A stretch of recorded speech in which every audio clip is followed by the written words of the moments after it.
L'objet principalement, c'est saluer les autorités burkinabées pour les grandes actions de rupture qui sont entamées pour l'intérêt supérieur et vitaux de nos peuples. Et c'est aussi un message de solidarité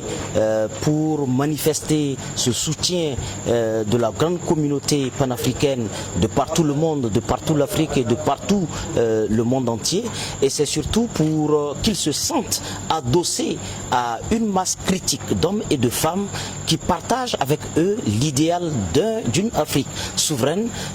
d'une fédération Mali-Burkina assumée et dont les intérêts vitaux, économiques, politiques,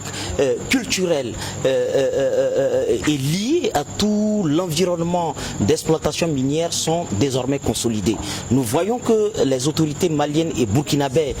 sont engagées dans un projet de fédération et pour nous qui avons toujours en tant que mouvement panafricaniste appelé à l'union, appelé à l'unité et à la fédération, nous ne pouvons pas rester indifférents, sinon c'est être ingrat à notre propre engagement, c'est être ingrat et orgueilleux vis-à-vis de ce que nous avons toujours porté et que nous trahissons au moment où des acteurs au plus haut sommet de l'État s'engagent à les porter. C'est aussi pour leur dire que ces actes de courage, ces sacrifices, ces risques immenses qu'ils prennent sur leur vie individuelle, qu'ils prennent sur l'enlisement de nos pays pour que nous soyons affranchis, que l'écho de leur sacrifice est entendu à Dakar, c'est entendu à Casablanca, c'est entendu au Rwanda, c'est entendu de partout. Et ces marcheurs-là sont venus du Congo, du Sénégal, du Mali pour donner écho à leurs sacrifices qui sont posés. Donc c'est un message de solidarité et c'est un message pour leur dire d'inscrire la volonté de fédération Mali-Burkina dans un process politique et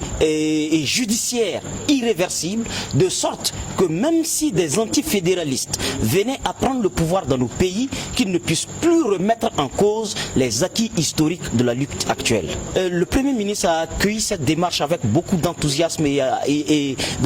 avec un profond respect. C'est un homme avec assez d'humilité qui a revêtu sa casquette d'enseignant et qui nous a rappelé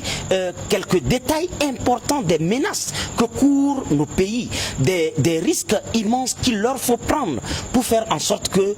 nos peuples n'aient pas la carte d'identité de la misère à travers le monde, et qu'il a dit quelque chose d'assez marquant, c'est que le racisme a un fondement économique. Si les Africains en Tunisie sont humiliés, ce n'est pas tant parce qu'ils ont une peau pigmentée noire, mais parce que leurs poches sont vides. Quand on respecte des Chinois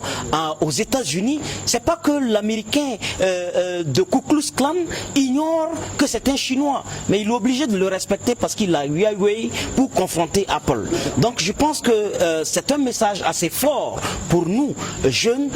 qui devons à la fois raisonner slogan panafricaniste, slogan révolutionnaire, mais qui devons avoir des contenus politiques, idéologiques et techniques avérés parce que nos pays nous attendent pour retrouver leur dignité.